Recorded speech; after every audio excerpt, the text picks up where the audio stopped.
Yen besuk Maryang eman yen wonten grahana ning sasi srengenge kembar lim. Terus nih. Lin pangalit gumlaring siti. Ngono.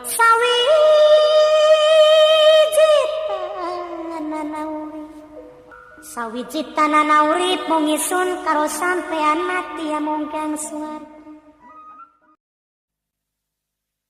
Assalamualaikum warahmatullahi wabarakatuh.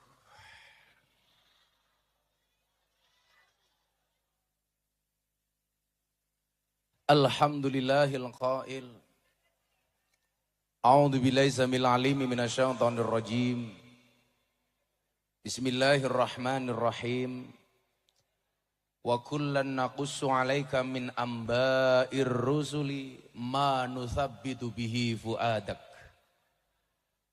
Allahumma salli wa sallim wa barik ala hadan nabiyil karim sayyidina wa maulana Muhammadin wa ala alihi wa ashabil mujahidin at-tahirin. Rabbi shrah li sadri wa yassir li amri wahlul 'uqdatam min lisani yafqahu qawli. Amma ba'du.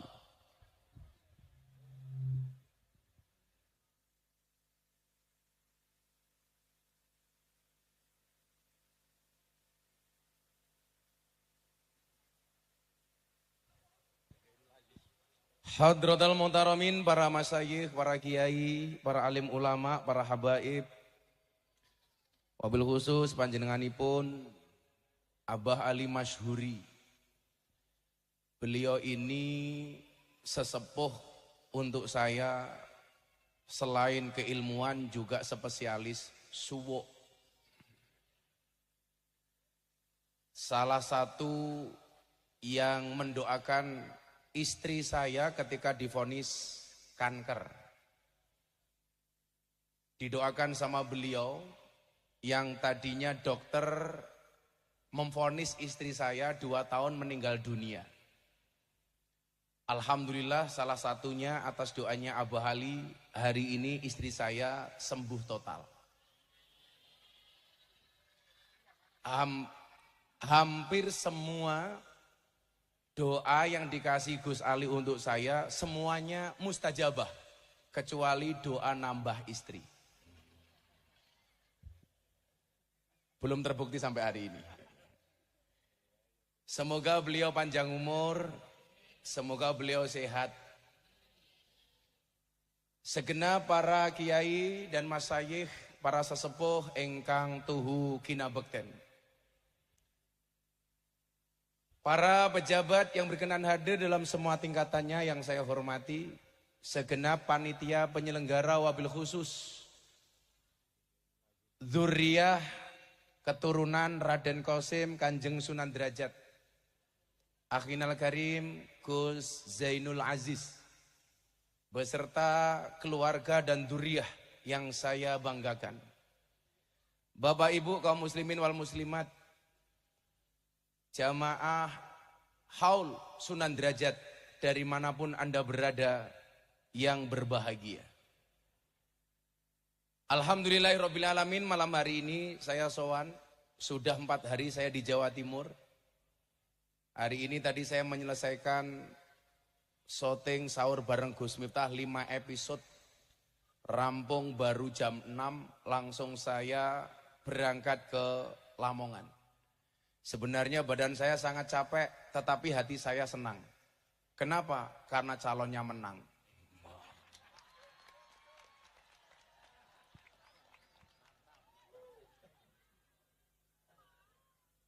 Ada 2 perasaan yang kemudian ketika saya harus sowan Kanjeng Sunan Derajat.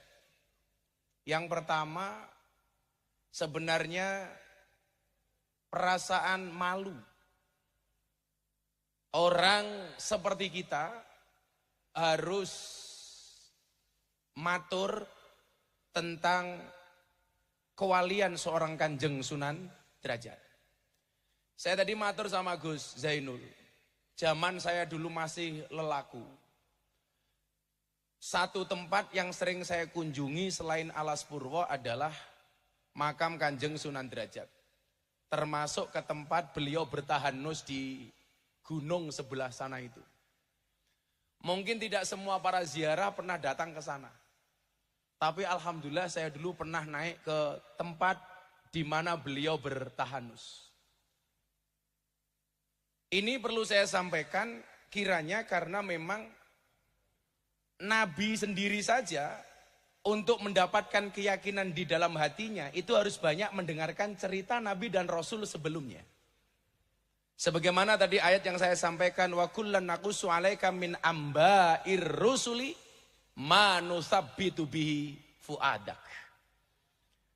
Sehingga kemudian kita bisa melihat bagaimana seorang Nabi Muhammad ketika berperilaku kesehariannya itu mencontoh nabi-nabi sebelumnya. Contoh peristiwa Nabi Muhammad ketika Isra Mi'raj. Ketika beliau sowan, beliau melepaskan sandalnya. Kenapa beliau melepaskan sandalnya? Karena beliau mencontoh ketika Nabi Musa akan bertemu dengan Allah di Bukit Tursina, Nabi Musa menggunakan sandal, Allah perintahkan untuk mencopot sandalnya. Ternyata Nabi malah ditegur. Maka saya sering bilang, Pak, ada perbedaan banyak antara pertemuan Allah dengan Nabi Muhammad dengan pertemuan Allah dengan Nabi Musa alaihissalam. Contoh umpamanya sebelum saya lanjutkan. Nabi Musa itu pengen ketemu Allah. Itu inisiatifnya Nabi Musa. Beliau berdoa minta ketemu dengan Allah selama 40 tahun. Yang Nabi saja yang dapat gelar ulul azmi, doanya baru dikabulkan selama 40 tahun. Baru setelah 40 tahun kemudian Allah ijabah. Apalagi kita santri. Makanya kalau kamu berdoa kadang-kadang belum dikabulkan, ya kamu bukan Nabi. Makanya kalau saya selalu berprinsip, kalau kita kalah dari segi alim, kita harus menang dari segi kentir. Makanya kalau kamu ini kok berdoa, minta jodoh, nggak dapat-dapat, doanya dibuat simplifikasi saja. Ya Allah, izinkan aku menjadi imam sholat baginya. Namun, bila tidak engkau izinkan aku menjadi imam sholat baginya, izinkan aku untuk menyolatkannya.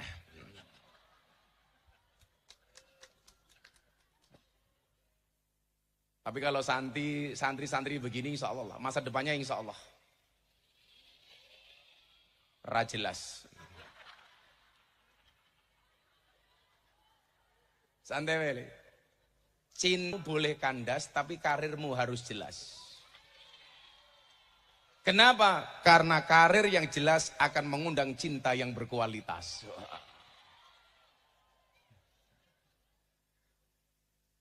Betul, Bu? Saya kemarin matur tempatnya Abah Ali. Wong lanang ganteng kira penting. Sing penting duwe duit.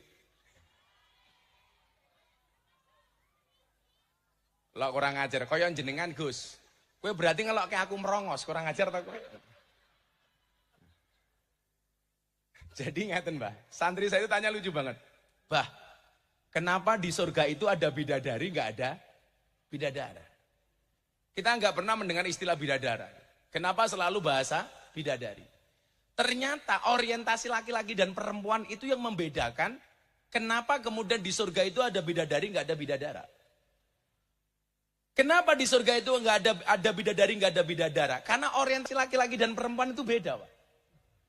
Laki-laki itu semakin kaya, dia semakin butuh perempuan. Maka perempuan beda dengan perempuan. Perempuan itu semakin kaya, dia tidak butuh laki-laki. Mila wong wedok ki lak wis sugih kon rabi males, ora penting wong lanang niku. Betul, Bu? Laki-laki itu semakin kaya, dia semakin butuh perempuan, perempuan semakin kaya, dia tidak butuh laki-laki. Nah, laki-laki kenikmatan tertingginya itu ya perempuan. Tapi perempuan kenikmatan tertingginya apa? Harta, emas, dan berlian. Makanya laki-laki itu semakin kaya semakin butuh laki-laki. Perempuan semakin kaya nggak butuh laki-laki. Laki-laki semakin kaya semakin nakal. Perempuan semakin nakal semakin kaya. Itu loh Pak masalahnya itu. Apalagi perempuan sekarang. Waduh, perempuan tuh mampu menyimpan dua pria di dalam satu hati. Wah. Tapi kamu jangan sombong. Ingat, laki-laki juga bisa membeli tanpa harus mencintai. Lah, benar banget.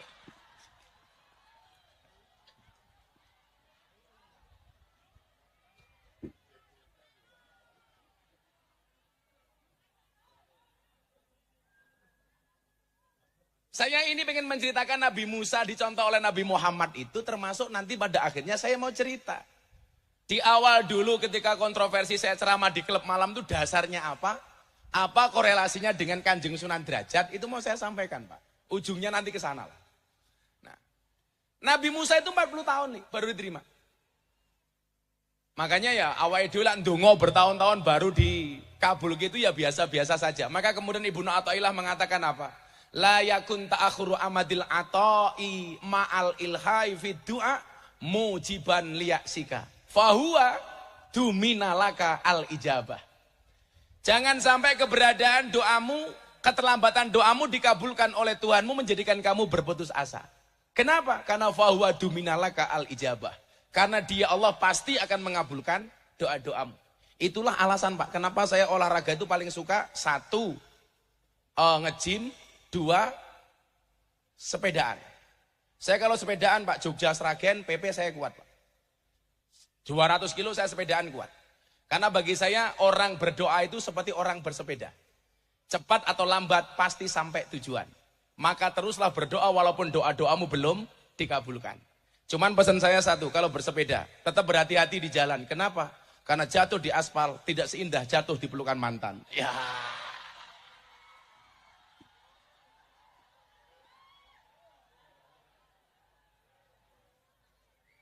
Kata-kata.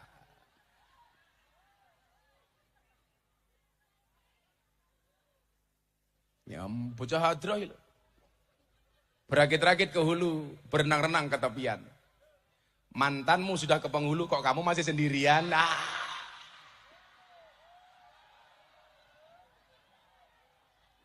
Kalau Nabi Musa itu ketemu Allah atas permintaan Nabi Musa. Sementara Nabi Muhammad itu ketemu Allah atas perintahnya Allah. Jadi kalau Nabi Musa itu mengajukan, Nabi Muhammad itu diundang. Tentunya orang yang minta diundang sama berangkat sendiri, sama yang diundang itu kan beda. Gimana pembuatan Bu?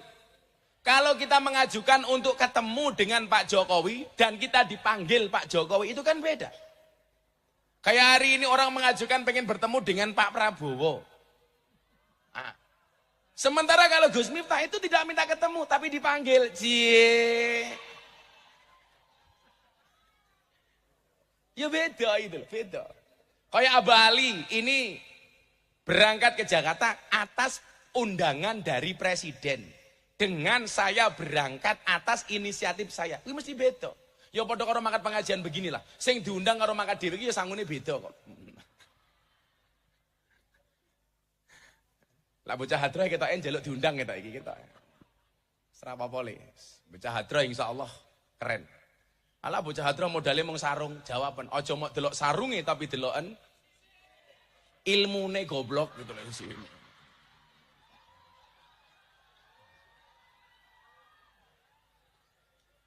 Apalagi perbedaan yang lain umpamanya Nabi Muhammad dengan Nabi Musa. Nabi Muhammad, mohon maaf, Nabi Musa ketemu Allah itu hanya di Bukit Tursina. Sementara Nabi Muhammad di Sidratul Muntaha, wis beda meneh. Nabi Musa ketika ketemu dengan Allah menggunakan sandal, ditegur sama Allah. Musa, copot sandalmu. Injak-injak bukit ini karena ini akan menjadi tempat suci karena merupakan tempat pertemuanku dengan pertemuanmu. Lah Nabi Muhammad mendengar cerita ini, ketika sowan Allah Bu, sandalnya dipakai. Mohon maaf, sandalnya dicopot. Malah ditegur. Muhammad kekasihku, pakai sandalmu. Loh, saiki kiai munggah panggung karo sing ra kiai beda kok. Lah munggah panggung ki kiai sandale dienggo. Abah Ali contohnya iki lho.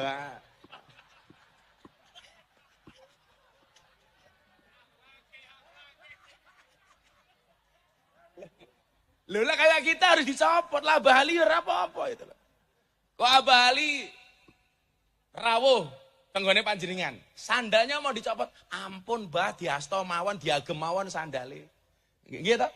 Lah awakmu sing teko, copot beda, Bro. Kualitas iki lagi beda. Jadi Nabi Musa itu disuruh mencopot sandal, Nabi Muhammad suruh menggunakan sandal. Maksud saya apa? Seorang nabi sekalipun itu butuh diceritakan kisah-kisah nabi-nabi sebelumnya. Tujuannya untuk apa? Tujuannya adalah manusabbitu bi fuadak. Supaya atine iki luwih yakin. Lah kaya awake dhewe niki nyuwun sewu, butuh datang terhadap hal-hal para masyayikh, para kiai, terlebih para wali. Itu sama tujuannya. Manusabbitu bi fuadak dalam konteks yang lebih kecil. Sehingga kemudian apa? Kalau Habib Lutfi mengatakan sama kita dulu begini, salah satu hal itu dilaksanakan selain wayud karufihi manakibul mutawafa. Makanya tadi sebelum saya sowan sama Abah Rawuh, itu kan tadi pasti ada di dalamnya apa cerita tentang perjalanan Sunan Derajat. Karena ini bagian dari wayud karufihi manakibul mutawafa. Selain itu apa? Hal ini sebenarnya dilaksanakan dalam rangka menumbuhkan rasa apa? Rasa malu. Rasa malunya siapa? Rasa malu yang hidup kepada yang mati. Yang mati saja mohon maaf. Masih bisa membahagiakan sekian banyak orang. Mosok awake dhewe urip ora iso gawe seneng marang liyan. Coba gara-gara haulnya Sunan Derajat. Nggak usah haulnya lah. Yang kulayom kita bisa saksikan keberadaan makam beliau. Bagaimana kemudian kita tidak malu. Yang sudah sowan sama Allah. Masih bisa memberikan sekian banyak kebahagiaan. Yang mati membahagiakan yang hidup. Lah mosok awake dhewe sing urip kok gawe susah sing urip. Contohnya sing gawe susah niku sinten? Cetha kalah ora trimo. Lah niku termasuk niku. Gawe susah niku. Lah wong rakyate wis trimo.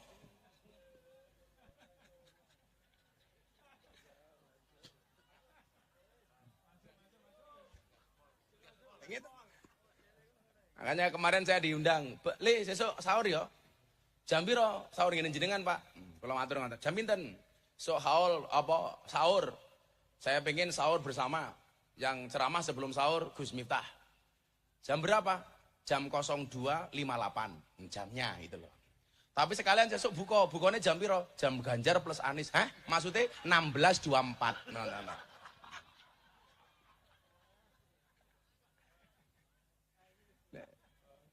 Coba gara-gara makamnya Sunan Derajat menumbuhkan rasa malu seperti apa? Sekian banyak manfaat yang beliau berikan. Kalau matur kali Abah, ternyata menurut Gus Zainul benar. Luar pulau itu yang paling banyak ziarah ke Jawa, itu ya Lampung. Kebetulan Lampung itu tempatnya bapak ibu saya. Mbah saya itu Ponorogo. Tadi saya di jalan matur sama Gus Adim. Saya itu secara kultur lebih nyaman tinggal di Jawa Timur.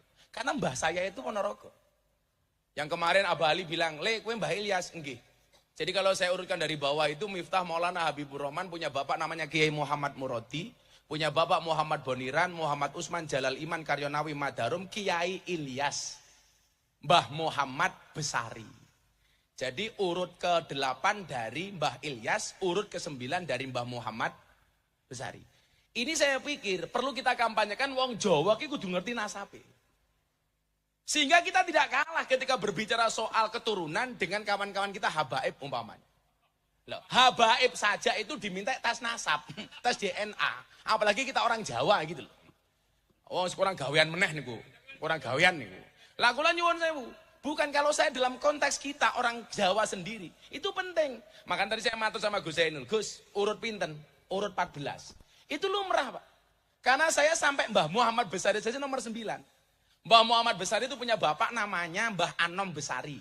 Makamnya di Caruban. Yang istri beliau itu seorang syarifah. Namanya Nyai Ruqayyah. Mbah Anom Besari punya bapak namanya Abdullah Mursyad. Makamnya di Kediri. Abdullah Mursyad punya bapak namanya Raden Demang. Punya bapak namanya Pangeran Demang. Punya bapak namanya Susuhunan Wirasmoro. Punya bapak namanya Panembahan Praworo. Punya bapak namanya Sultan Trenggono. Punya bapak namanya Raden Patah. Punya bapak namanya Prabu Brawijaya. Minimal sampai Prabu Brawijaya saya masih hafal.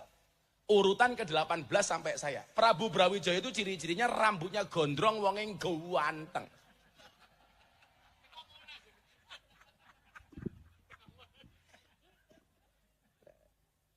Nah, Mbah Sunan Derajat inilah yang kemudian menjadi salah satu inspirasi saya ketika saya dulu bolak-balik ke derajat sowan ziarah. Seperti para peziarah yang lainnya ini. Yang kemudian salah satu makalah beliau, itu yang saya jadikan dasar dan asas untuk saya kemudian ngaji di klub malam dan di lokalisasi. Pak. Coba, kan salah satu kritikan orang-orang Wahabi itu begini, Pak. Kenapa Wali Songo itu tidak banyak meninggalkan manuskrip dan kitab? Enggak, maksud saya banyak wali yang tidak punya itu. Padahal kalau kita kaji, minimal makalah-makalahnya para wali itu banyak. Termasuk Kanjeng Sunan Derajat. Termasuk 7 kalimat yang sering kita pakai itu. Nah, salah satu dasar yang kemudian membuat saya memberanikan diri untuk masuk ke tempat-tempat yang dianggap orang tidak pantas. Salah satunya adalah apa yang pernah disampaikan oleh Kanjeng Sunan Derajat yang sering kita dengar. Apa Willy? Mene ono teken marang wong kang wuta, mene ono mangan marang wong kang luwe. Mene ono busana marang wong kang wuda, mene ono ngiyup marang wong kang kudanan. Yang dulu kemudian saya terjemahkan begini ketika saya masuk ke klub malam. Menyalakan lampu itu di tempat yang gelap, menyapu itu di tempat yang kotor. Itu terjadi tahun berapa, Pak? Tahun 1999 ketika pertama kali saya ke Jogja. Saya beranikan untuk masuk ke satu tempat yang paling menyenangkan di Jogja. Namanya Market Flower atau Pasar Kembang. Disingkat Sarkem. Loh, saya bukan alumni. Aku kiai ini goblok kok alumni gitu loh. Nah ternyata apa yang disampaikan Kanjeng Sunan Derajat kalau kemudian kita tilik dengan hadisnya Nabi, itu kan selaras dengan wallah fi aunil abdi maka nal abdu fi auni akhi. Allah akan menolong hambanya manakala sang hamba mau menolong saudaranya. Atau kemudian dalam hadis lain kita melihat ahabun nas ilallahi anfa'uhum linnas wa ahabul a'mali ilallahi sururun tudkhiluhu ala muslim. Maka disitulah kemudian saya melihat cara dakwah dan polanya Kanjeng Sunan Derajat itu kalau kita lihat secara ilmiah. Yang beliau lakukan itu adalah pola dakwah yang humanisme religius.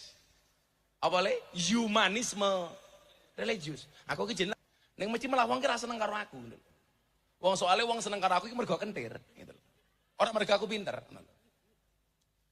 Kula niku nganu nggih. Kula niku bersyukur. Kula niku bola-bali matur kali abah. Jadi bocah-bocah santri sing goblok niku jane jangan insecure, jangan underestimate, harus percaya diri. Nyatane mbiyen aku mondok cah 40, sing paling goblok sak kelas ki aku lho. Lho tenan. Tapi cah 40 kuwi sing dadi kiai mau ngaku dhewe. Sing 39 Pak Ki, mboten enten dadi kiai. Ngarit gitu loh. Saiki malah aku anyar gelarku AKBP, aku kiainya Bapak Prabowo.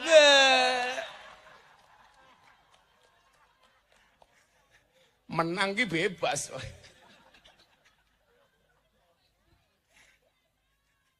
Oke guys. Oke lah ana wong ngelok ki ala Miftah goblok tak jawab sorry ye. Coba. Pola dakwah humanisme religius ini apa? Memanusiakan manusia. Bagaimana orang di daerah Paciran, Lamongan dan sekitarnya akhirnya menyerahkan dirinya untuk menjadi seorang muslim. Itu ketika merasa eksistensinya dihargai sebagai manusia oleh Kanjeng Sunan Derajat. Karena memang esensi beragama itu adalah memanusiakan manusia. Sementara kelompok-kelompok yang keras itu, pola dakwahnya berbeda dengan apa yang dilakukan oleh kita yang mencontoh Kanjeng Sunan Derajat umpamanya. Kalau Kanjeng Sunan Derajat itu pola dakwahnya humanisme religius, sementara kelompok mereka rata-rata dibalik religius humanisme. Lebih mengutamakan pendekatan agamanya dibandingkan sisi kemanusiaannya. Nah, karena yang digunakan oleh Kanjeng Sunan Derajat itu humanisme religius, itu ketika menyampaikan tentang pola dakwahnya Kanjeng Nabi. Apa itu? Wa ma nursilul mursalina illa mubasyirina wa mungdzirin. Lah dakwahnya orang NU dalam hal ini dicontohkan oleh Kanjeng Sunan Derajat lebih mengutamakan mubasyir dibandingkan mundir. Makanya orang kayak Abah Ali ini nyenengke karena mubasyir. Kowe pengen warung mularis? Wah, golek pelayan sing ayu sing susune gede.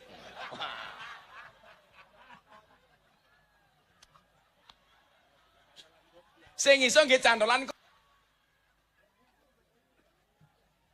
benisu mesti cah Lamongan moro. Oke, gas.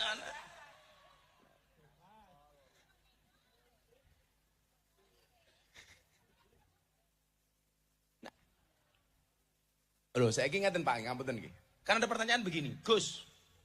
Dari sekian tokoh nasional itu, orang NU sing paling nekat belajar ngegas dari pertama dukung capres itu Gus Miftah. Dan itu diakui sama semua orang. Itu mohon maaf. Kalau ngomong soal reputasi itu ancaman bagi saya, Pak. Itu akan mengganggu reputasi saya sebagai seorang mubalik. Apa mana kok jagone kalah no? Wah, iso modar aku, Pak, gitu loh. Tapi dari awal kemudian saya menyampaikan begini. Yang tidak setuju kiai ngawal capres itu mesti orang fasik. Kemungkinan dua orang. Dua hal, satu orang fasik, orang jahat. Kenapa? Karena kalau ada kiai kayak Abah Ali ini berada dekat dengan calon presiden, maka otomatis pintu orang fasik untuk mendekat capres itu menjadi tertutup. Tapi kalau orang baik tidak mau dekat dengan capres, otomatis orang fasik akan mendekat. Kemudian yang nggak terima siapa? Yang kedua, pasti orang yang beda pilihan dengan kita. Lak podo, api Gus. Lak beda, kiai kok dolanan capres. Gitu? Loh, ini udah gak kampanye lagi, rugi saya kampanye wis menang kok kampanye gitu. Ini kan tahadus bin nikmah. Idkhalus surur. Kita sing ra trimo, kita pendukungnya sing kalah gitu gitu.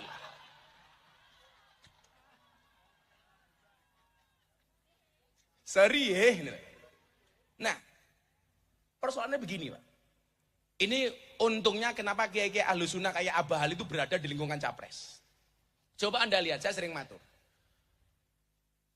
Sikapnya Pak Prabowo 2014-2019 memang banding karo 2024. Beda, Pak. Biyen atos, Pak. Wong sekilnya ulama-ulama atos kok. Loh, baru sadar gitu. Dulu Pak Prabowo 2014-2019 itu keras, Pak. Galak.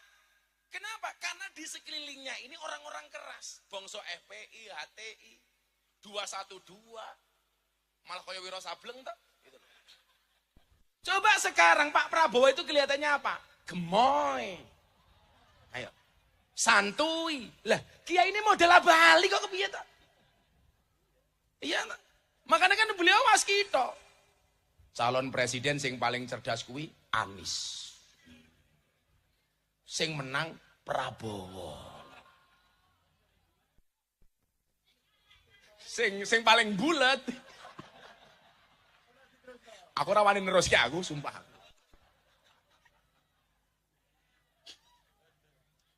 Maka benar apa yang kemudian disampaikan oleh Ibnu Athaillah.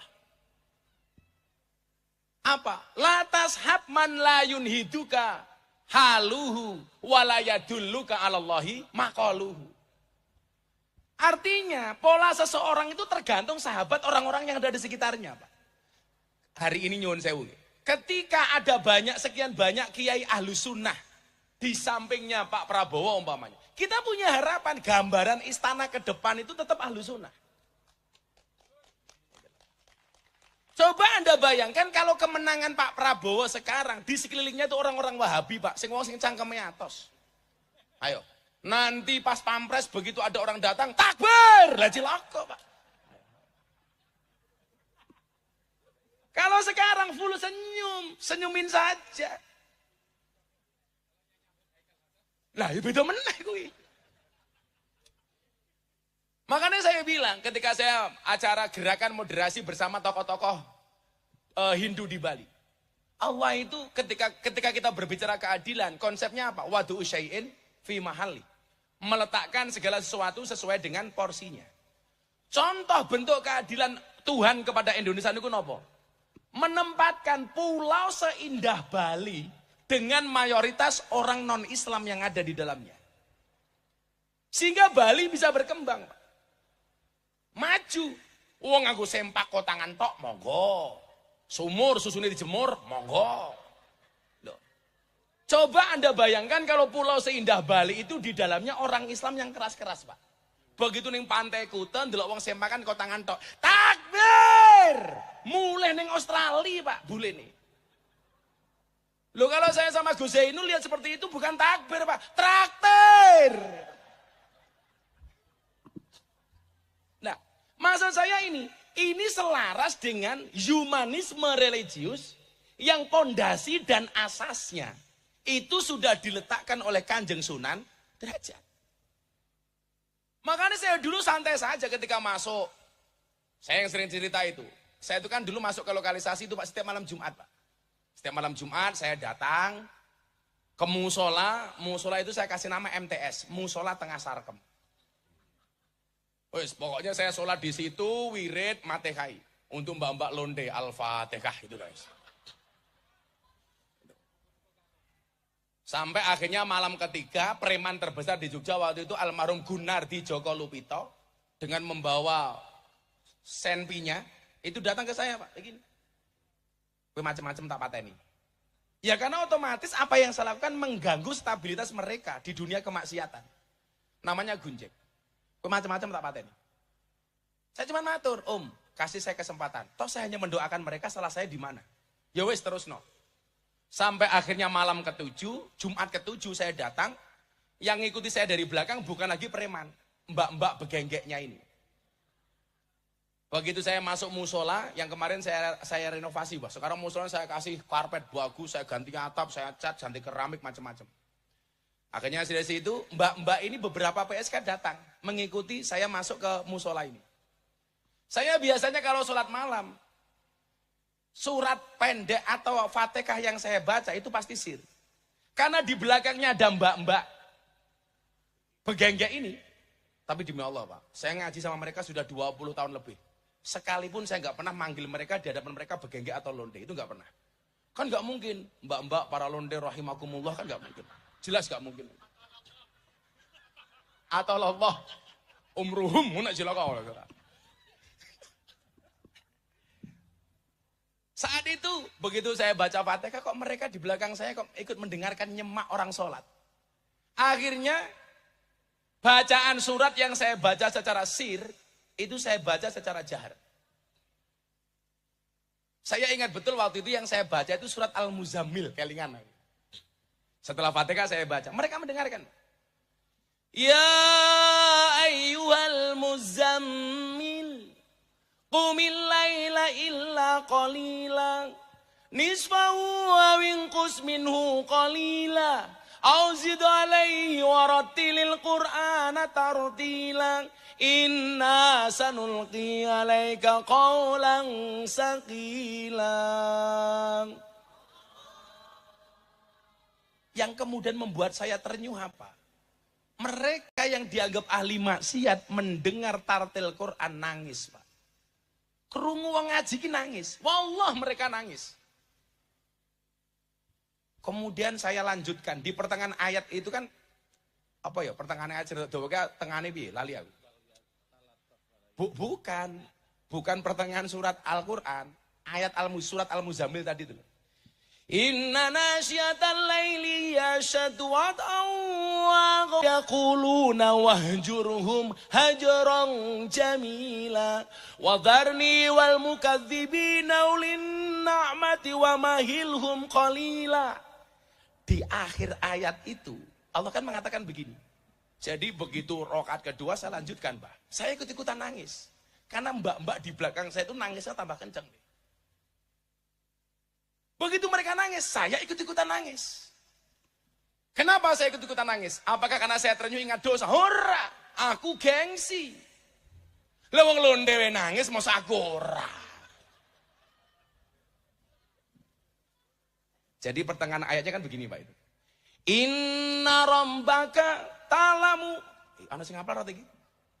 Masuk Al-Muzammil rapal.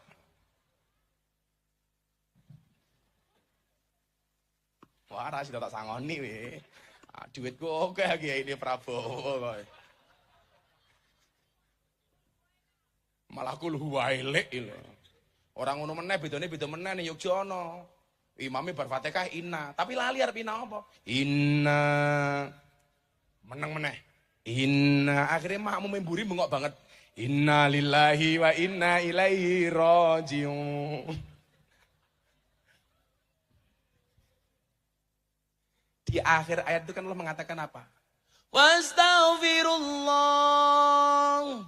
Wastaghfirullah. Innallaha ghafurur rahim. Nah, rampung sholat Pak. Mbak-mbak ini nanya, Mas, jenengan iki wong kentir. Mun malam Jumat kok moro ning lokalisasi. Muncul itulah kalimat pertama yang saya gunakan dari Kanjeng Sunan Derajat ketika mbak-mbak itu bertanya kepada saya. Tapi waktu itu bahasa saya apa? Wenono ageman marang wong wudo, wenono tongkat marang wong wuto. Yang itu intisari dari Kanjeng Sunan Derajat. Maka saat itulah kemudian mereka bilang, Mbok Gus Miftah ngaji di sini. Nah, itu terjadi tahun 1999. Maksud saya apa? Kalau hari ini orang mengenal saya, asbabnya ya salah satunya Kanjeng Sunan Derajat yang memunculkan bagi saya keberanian untuk mengambil resiko. Karena kan gak semua orang berani, Pak. Makanya kemarin saya sampaikan, kula saya ini dakasura rohusa ilal adaba. Segala sesuatu kalau jumlahnya itu banyak pasti murah kecuali adab. Makanya anak-anak santri itu kalau pengen mahal gampang, jadilah yang sedikit. Karena barang itu kalau sedikit pasti langka. Kalau langka pasti antik. Kalau antik harganya mahal. Kiai ki oke lho, sing ngurusi lonte jarang. Sopo? Gus Miftah. Berarti Gus Miftah kiai? Kiai larang goblok.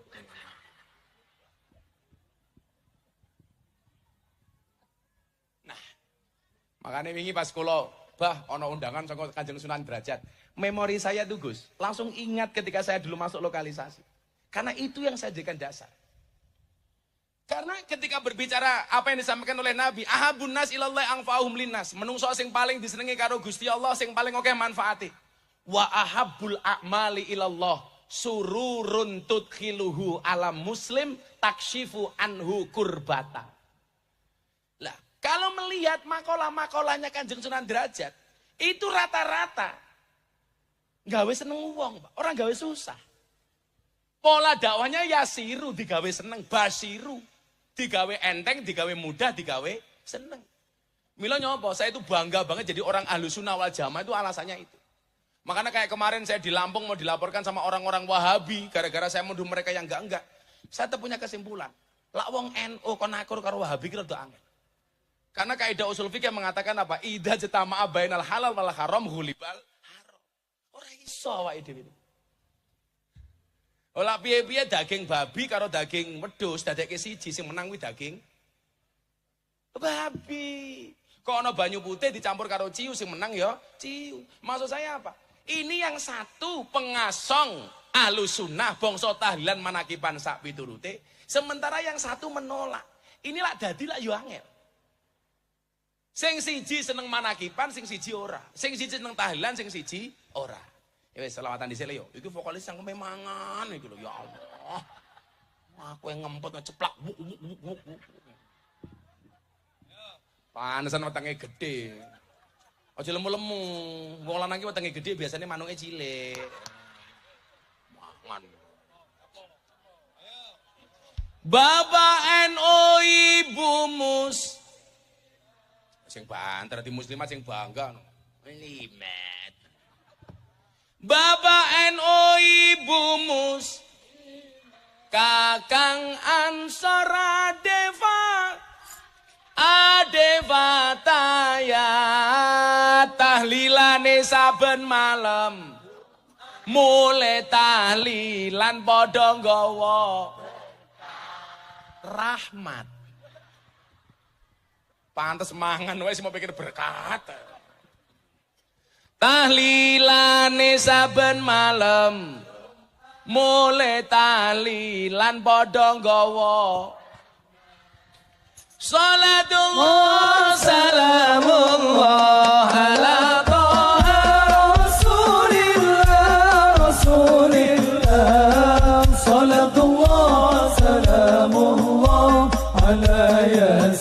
حبيب الله صلاة الله سلام الله على ياسين حبيب الله yen wis mati bondo ramelu bojo ayu wis ana sing nemu wis ana sing nemu sing ning kubur rasane lara anak bojo ra tau ndonga sing ning padha tangisan anak bojo rebutan warisan salatullah salamullah ala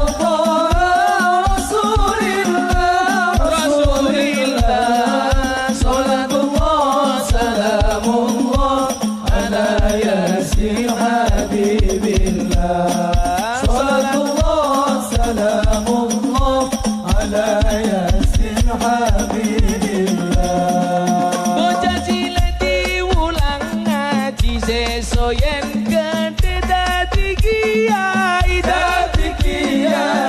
urip pisan aja mung dolanan ayo sregep nderek pengajian urip pisan aja mung dolanan ayo sregep nderek sholawatan salatullah salamullah ala rasulillah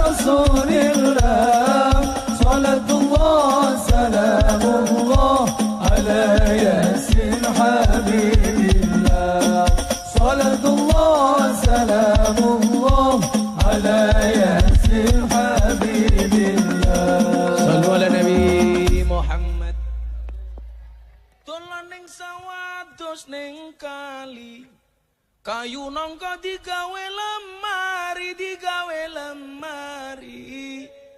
gosali gagah lan sregep ngaji oke rondo sing jaluk di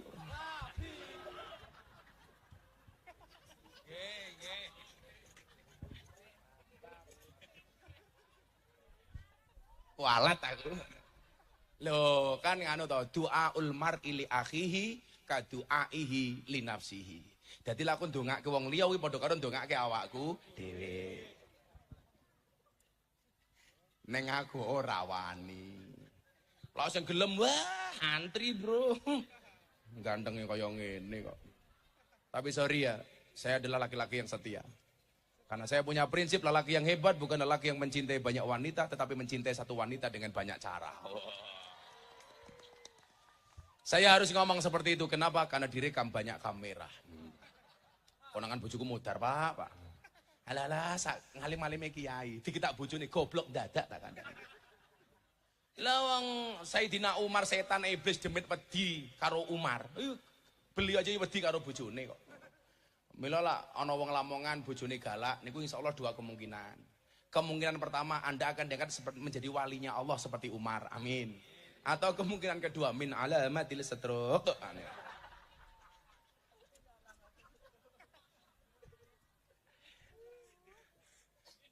Kiai kaya apa kaya kula dudu kiai. Wes, delah bojoku galak ora jane bojoku iki. Mung bojoku iki ahli sejarah. Dadi lek sing lanang duwe salah pisan seumur hidup kelingan terus. Curhat mbahmu ki curhat itu. Karena perempuan itu karakternya kalau disakiti nggak pernah lupa, kalau menyakiti nggak pernah ingat. Nah, ciri-cirinya jibape coklat. Gitu. Terakhir sebelum Abah Ali dawuh, mungkin satu dalil yang perlu saya sampaikan, jangan gampang menghakimi orang lain dengan perbuatan dosanya. Ru'ya'an al-Imam Malik annahu kana yakul la tangzuru fi dzunubin nas ka'annakum arbabun. Janganlah kalian lihat dosa manusia seolah-olah kalian adalah Tuhan. Wangduru ila dzunubikum ka'annakum abidun. Lihatlah dosamu sendiri seolah-olah dirimu adalah budak. Farhamu ahlal bala. Sayangilah orang-orang yang terkena musibah. Wahmadullah alal afiyah. Pujilah Allah atas keselamatan. Wa iyyaka an taqul hada min ahlin nar. Janganlah sekali-kali kau mengatakan orang ini adalah ahli neraka. Wa hada min ahlil jannah. Dan ini adalah ahli surga. La tatakabbaru ala ahlil maksiyah. Janganlah kamu sombong dengan ahli maksiat. Bal ud'ullah lahum bil hidayah war rasyad. Tetapi doakanlah mereka supaya mereka mendapatkan hidayah dan petunjuk. Makanya sing kula agem niku tak cekeli tenanan niku dawuhe Gusmi. Pandanglah orang lain dengan kacamata hakikat, pandanglah diri sendiri dengan kacamata syariat.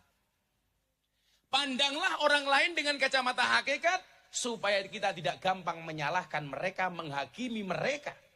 Tetapi pandanglah diri sendiri dengan kacamata syariat supaya kita lebih berhati-hati dan waspada. Kula ngapunten, Mbah, kula ngapunten, nek diarani kula niku salah. Orang baik itu rata-rata egois. Yaitu tadi yang dikatakan oleh Imam Malik.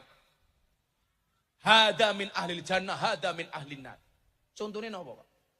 Saya itu pernah ngaji di klub malam di Jogja. Nunggu teman-teman yang lain datang, Pak. Itu duduk di depan kafe. Ada rombongan jamaah berangkat pengajian naik mobil pickup. Mbak-mbak Purel yang sama saya waktu itu. Laning Lamongan jadinya apa ya? Bukan, Purel itu pemandu karaoke. LC, PK, PL. Kalau di sini Purel lah, perempuan rela diusel-usel. Yang mereka kerjanya di puskesmas, pusat kesenangan mas-mas. Yang dilakukan adalah karaoke, kata rock dibuka oke. Niku nyuwun sewu, Mbah. Begitu ini liwat pengajian, niku nyuwun sewu. Gus Zainul. Mbak-mbak Purel ini mengatakan apa sama saya? Bah, doakan saya ya. Mudah-mudahan satu saat saya bisa seperti mereka. Malam hari berangkat pengajian tidak bermaksiat seperti sekarang. Saya mendengar kalimat mereka itu nangis. Aku langsung ngelus dodo. Dodone bojoku. Ya Allah. Luar biasa ini orang. Satu saat saya nganter kiai-kiai dari luar kota. Lewat jalan Magelang melewati klub malam. Karaoke Dugem. Ada mbak-mbak berpakaian seksi. Kiai yang saya derek ini ustad-ustadnya ngomong apa sama saya? Dasar kalau Gus ahli maksiat. Bengi-bengi ngumbar aurat mendatangkan murkanya Allah. Saya kemudian berpikir begini. Ahli maksiat memandang orang baik dengan kacamata kasih sayang. Sementara orang baik, orang yang dianggap baik, memandang ahli maksiat dengan penuh kebencian. Bukankah kemudian kita ingat alaihissallahu bihakamil hakimin. Allah itu menciptakan manusia untuk saling mengenal dan menasehati. Bukan untuk saling menilai dan menghakimi. Celakanya apa? Inilah diterjemahkan makalah Mbah Sunan Derajat. Itu mesti wakil banget. Celakanya apa? Seringkali kita menjadi hakim dan jaksa bagi kesalahan orang lain. Tetapi menjadi pengacara bagi kesalahan kita sendiri. Kalau ada orang lain salah kita hakimi, kita tuntut, kita eksekusi. Tetapi kalau kita salah membela diri. Kulo ngaji bah, teng Cikarang, teng Bekasi mau pindah ke Cikarang, lewati lokalisasi di daerah Kalimalang. Emplek-emplek nih kula. Kaca mobil saya buka. Niku mbak-mbak lokalisasi langsung bengok, Gus Miftah, mampir bah. Apakah saya mampir? Saya datang. Dok, ngumpul. Berapa yang masuk malam hari ini? 100 orang, Mbah. Mau nggak pengajian sebentar? Wah mau, Mbah, ngumpul 100 PSK. Saya ngomong sebentar. Setelah itu apa? Yang saya bacakan cuma satu ayat dalam surat Az-Zumar. Qul ya ibadiyalladzina asrafu ala anfusihim la taqnatu mir rahmatillah. Innallaha yaghfirudz dzunuba jami'a innahu huwal ghafurur rahim. Rampung ngaji mereka saya tanya, Dok, rata-rata kalian semalam dapat berapa minimal? 200.000, Bah. Semalam minimal kamu bawa uang berapa? 200.000. Oke, sekarang perjanjian sama saya. Nopo, Bah? Semua mbak-mbak yang hadir saya bayar 200.000. Saya sedekahi 200.000. Tapi syaratnya satu. Napa, Mbah? Setelah saya kasih uang 200.000, semuanya pulang, besok pagi bangun sholat subuh. Setuju? Setuju. Kalau ada duit kabeh, Pak. 200.000. Nyoh. Selesai. Waktu itu saya masuk mobil. Kiai yang jemput saya ini ngomong apa sama saya? Mubadir, Gus. Saya waktu itu mikir, sing dimaksud mubadir ki apa? Mubadir bar takai duit, saya ki leren sesuk kerja meneh, apa mubadir tak bayar tapi rata keloni. Maksudnya apa Kiai? Mubadir Gus. Saniki jenengan kayak duit mereka leren, toh mereka besok bekerja lagi. Kula nesu, Mbah. Kenapa saya marah? Bagi saya mohon maaf, orang berhenti maksiat 1 detik saja itu prestasi. Ini semalam berhenti maksiat Anda katakan mubadir itu dari mana logikanya? Makanya kayak ibu-ibu derek pengajian Abah Ali dalu menika mangkat jam itu mulai jam 12 bengi. Selama pengajian belas ora paham. Napa ana manfaate? Ono.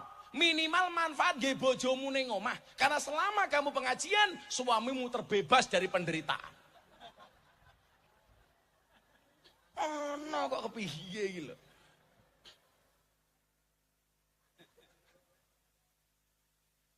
Lha kaya ana mbak-mbak PS kan Pak sedo, Mbak. Saya layat kan ndongake. Ya saya layat ndongake. Mbah Mudine bengok. Nyuwun sewu para rawuh, almarhumah menika saya nomo awon, liyane belas rono sing mani jawab. Mergo dianggap PSK meninggalnya pas kebakaran di lokalisasi Sarkem. Kebakaran mati. Meneng kabeh. Kula bengok, saya nopo awon, saya nopo awon, rampung saya diprotes. Gus, niku PSK kok jenengan ditakoni saya napa jawab saya. Maksudnya napa? Kowe salah. Kenapa saya jawab saya? Karena kematiannya itu minimal membawa kebaikan untuk dirinya sendiri. Gara-gara dia mati wis ra nglonte meneh.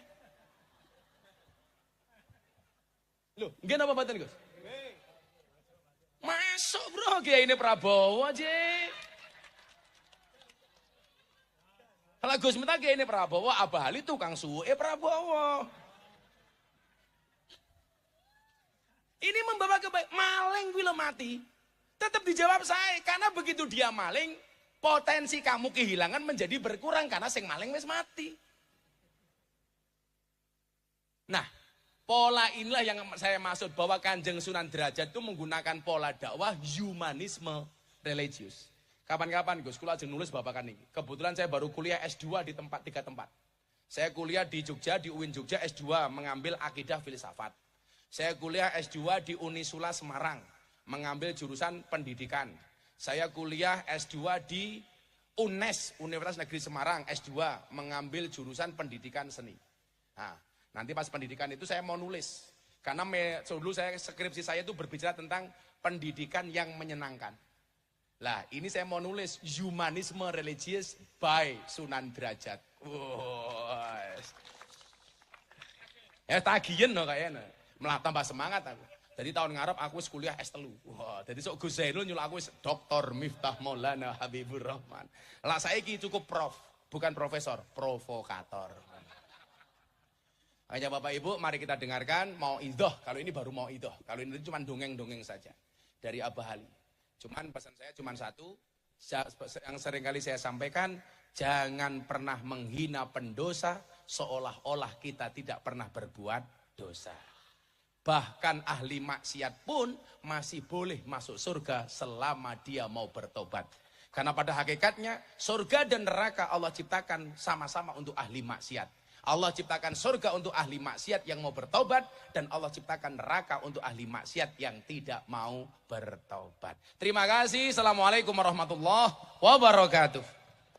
Waalaikumsalam warahmatullahi wabarakatuh. Kepada Gus Miftah Kiai Haji Miftah Maulana Habibur Rahman Yogyakarta dihaturkan banyak terima kasih. Kaum muslimin muslimat, para masyayikh, jamaah istighosah dan pengajian akbar Haul Raden Qasim Sunan Derajat ke-514 yang dirahmati oleh Allah. Marilah kita dengarkan mau'izatul hasanah selanjutnya yang dirangkai dengan barokah doa oleh beliau Kiai Haji Agus Ali Masyhuri Sidoarjo. Dumateng panjenenganipun Abah Ali wekdal kula sumanggaaken. Sallu ala Nabi Muhammad.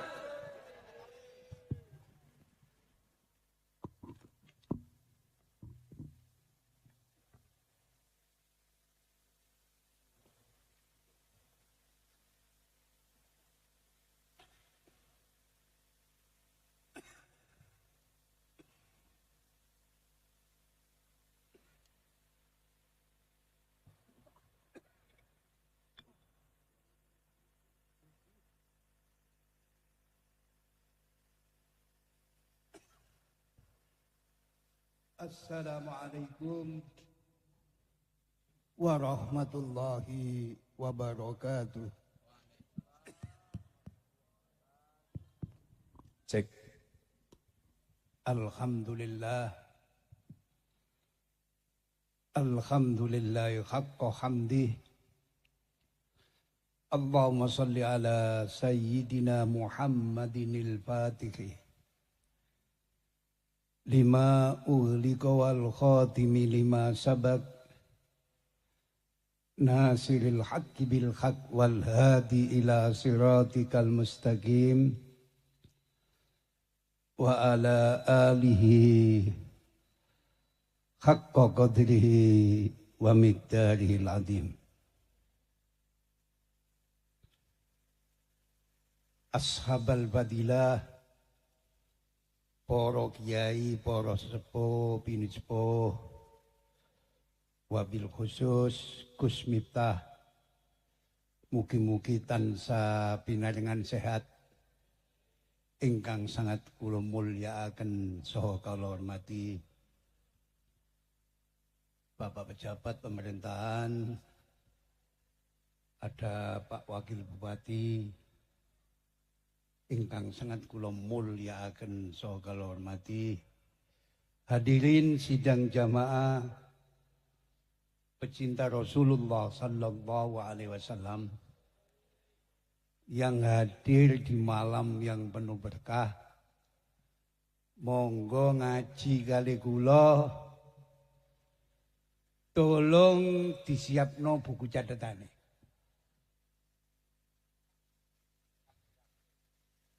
Pertama saya mengambil apa yang disampaikan Imam Sufyan ibnu Uyainah, guru dari Syekh Ahmad bin Hambal dalam bidang hadis.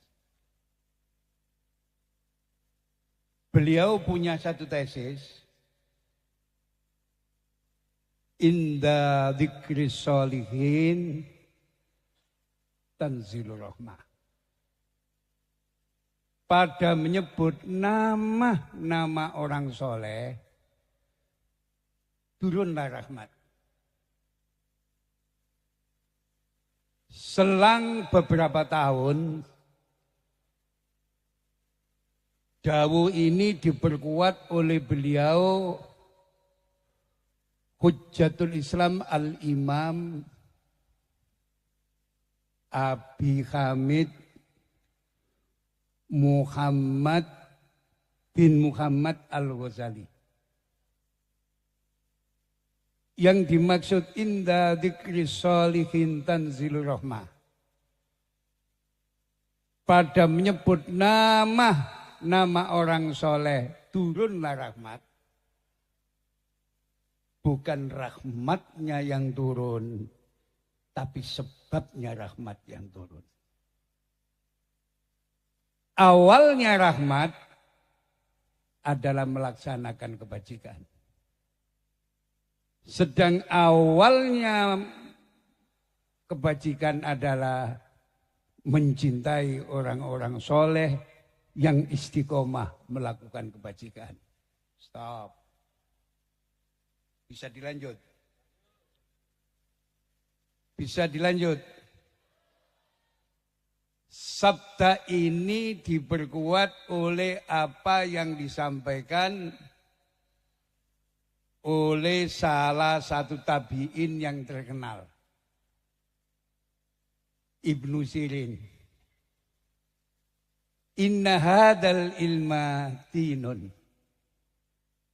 Fanduru amman ta'khuduna dinakum. Allahumma sholli ala Muhammad. Sesungguhnya ilmu ini, ilmu sanad adalah agama. Maka lihatlah dari mana kamu mengambil agama kamu.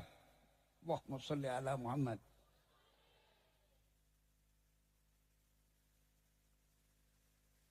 Dawuh ini sangat luar biasa. Dari mana kamu mengambil agama kamu? Ilmu ku nek sanate jelas. Siji barokah, loro manfaat. Sunan Derajat bisa menjadi begini karena sanad keilmuannya jelas.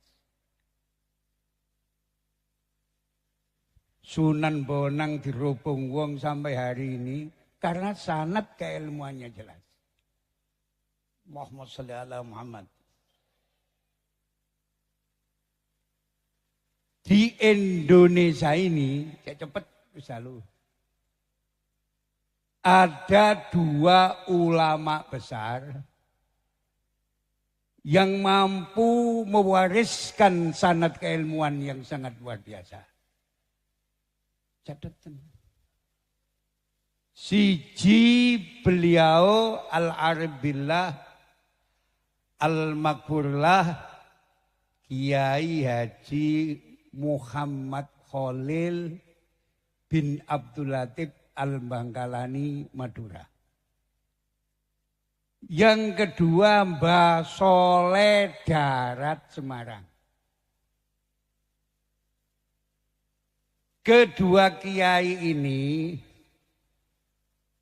umurnya relatif sama, mondoki bareng ke Mekah, gurunya sama, sehingga mampu mewariskan sanad keilmuan yang luar biasa. Supaya lengkap kajian di Khol malam ini, di tahun 1850 Masehi ada 2 ulama Indonesia yang sangat luar biasa. Pertama Kiai Haji Abdul Manan Dipo Menggolo Termas Pacitan. Banyak Semakbut Termas. Allahumma sholli ala Muhammad. Yang kedua Imam Nawawi Al-Bantani. Rungokno.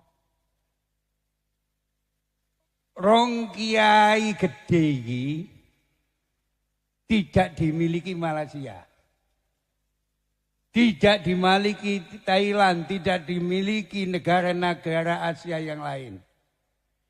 Tapi asli produk ulama Nusantara, ulama Indonesia, wong Jawa, ketepatan adalah orang-orang Jamiah Nahdlatul Ulama. Allahumma sholli ala Muhammad. Bisa dilanjut. Tahun 1850. Malaysia belum punya intelektual semacam itu. Thailand belum punya, India belum punya.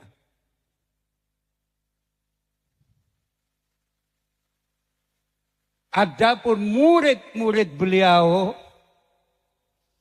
pertama, murid Hadratus Syekh Kiai Haji Muhammad Khalil bin Abdul Latif adalah K.H.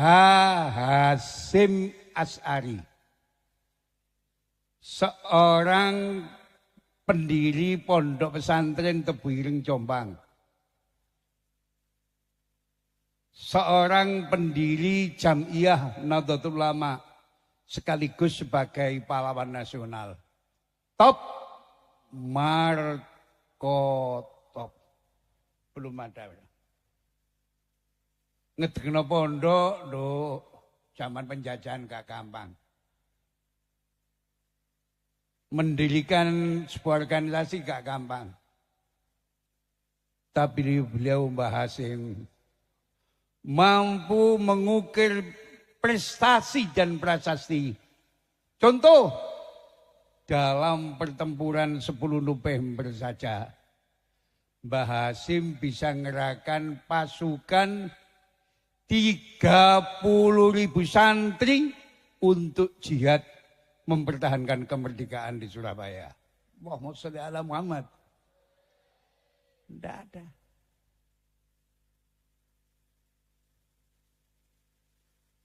Ke selatan sedikit, di sana ada murid kesayangan beliau,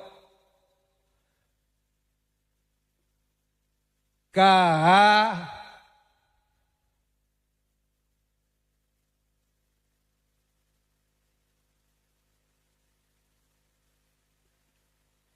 Kiai Dahlan.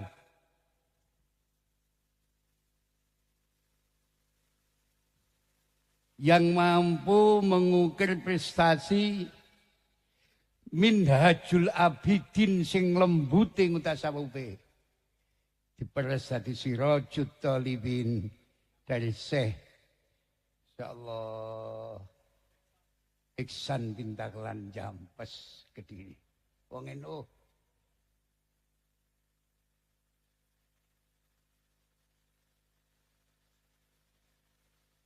Ngalor sedikit, di sana ada KH Wahab Hasbullah. Seorang penggerak Jam'iyah Nahdlatul Ulama. Pendiri Jam'iyah Nahdlatul Ulama. Sebagai pendiri pondok pesantren Bahrul Ulum Tambak Beras Jombang. Allahumma sholli ala Muhammad. Balik ke selatan. Di sana ada KH Romli.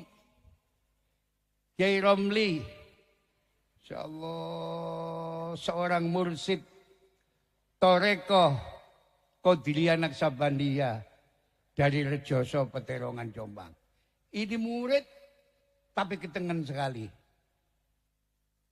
Ke timur sedikit di sana ada KH Abdul Karim.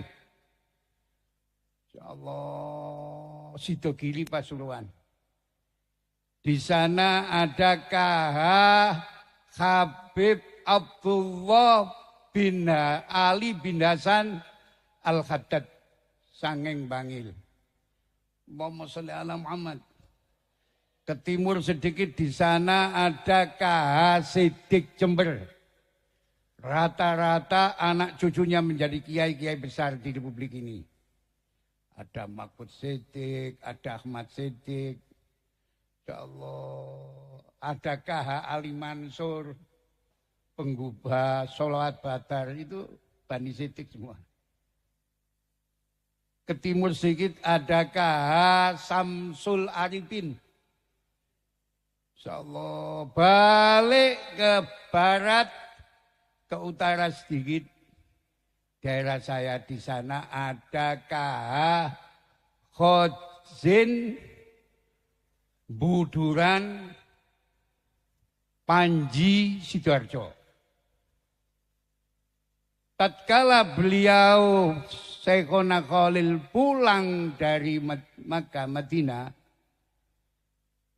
mendapat amanat dari Rasulullah sallallahu alaihi wasallam untuk menyampaikan salam kepada beliau Kiai Khosin. Dengarkan. Wong diuluki salam Kiai Hamid Tekramat wong. Iki sing kirim salam iki Rasulullah sallallahu alaihi wasallam. Dikoleh. Ketemu satu watot jelok. Ben salame kula tirami. Allahumma sholli ala Muhammad. Di sana ada KH Yakub Buduran Panji Sidoarjo. merupakan kiai konglomerat pada zamannya. Coro saiki eling Khairul Tanjung. Rata-rata masjid jame di Jawa Timur. Di sana ada jayanya Kiai Yaakob Panji. Allahumma sholli ala Muhammad. Termasuk Masjid Jame Sidoarjo. Ikut bukan bangunannya Pemda, tapi jayanya Kiai Yaakob Panji. Allahumma sholli ala Muhammad. Kula dongakno sugih kabeh ning Kiai Yaakob. Allahumma sholli ala Muhammad. Adapun murid dari beliau Mbah Soleh Darat termasuk R.A. Kartini,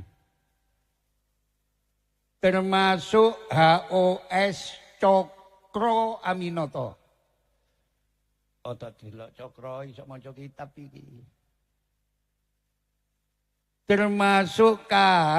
Ahmad Dahlan, pendiri Muhammadiyah. Ya Allah. Mulai konco-konco NU Muhammadiyah gak usah tukaran. Iku tunggal guru.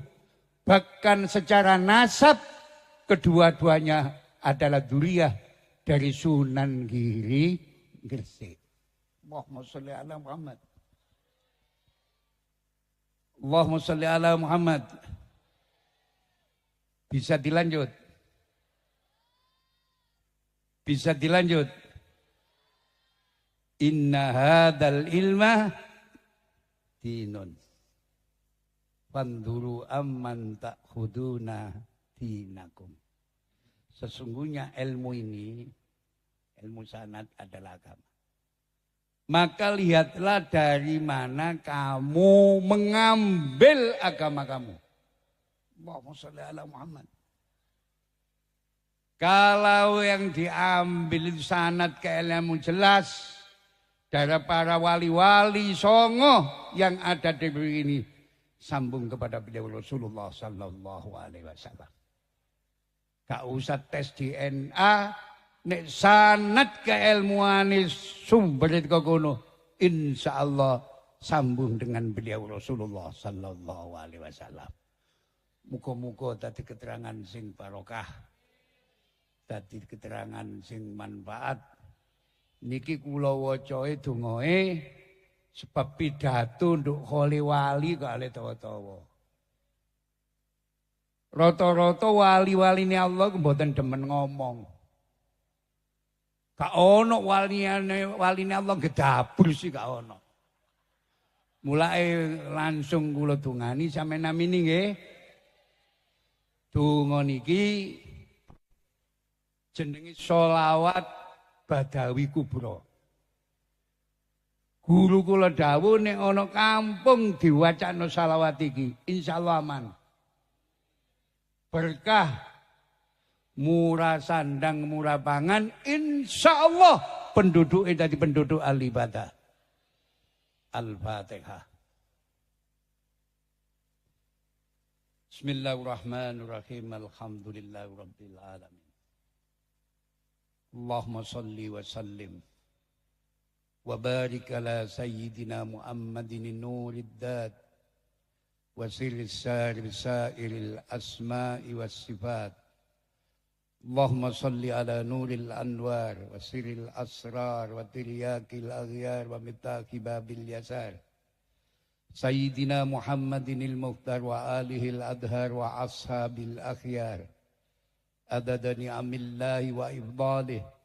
Allahumma salli wa sallim wa barik ala sayyidina wa maulana Muhammadin sajaratil aslin nuraniyah wa lam'atil qabdatir rahmaniyah wa afdalil khaliqatil insaniyah wa asrafis suratil jismaniyah wa ma'dinil asrar rabbaniyah wa khazainil ulumil istifaiyah sahibil qabdatil asliyah wal bahjatis saniyah wa rutbatil aliyah manin darajatin nabiyyuna tahta liwaihi fahum minhu wa ilaihi wa salli wa sallim wa barik alaihi wa ala alihi wa sahbihi adada ma khalaqta wa razaqta wa amatta wa ahyaita ila yaumin tub'asu man afnaita sallim taslima walhamdulillahi rabbil alamin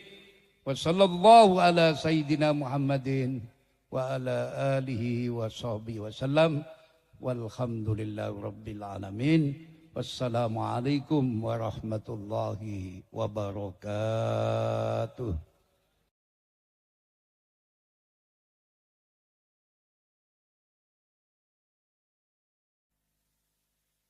Assalamualaikum warahmatullahi wabarakatuh.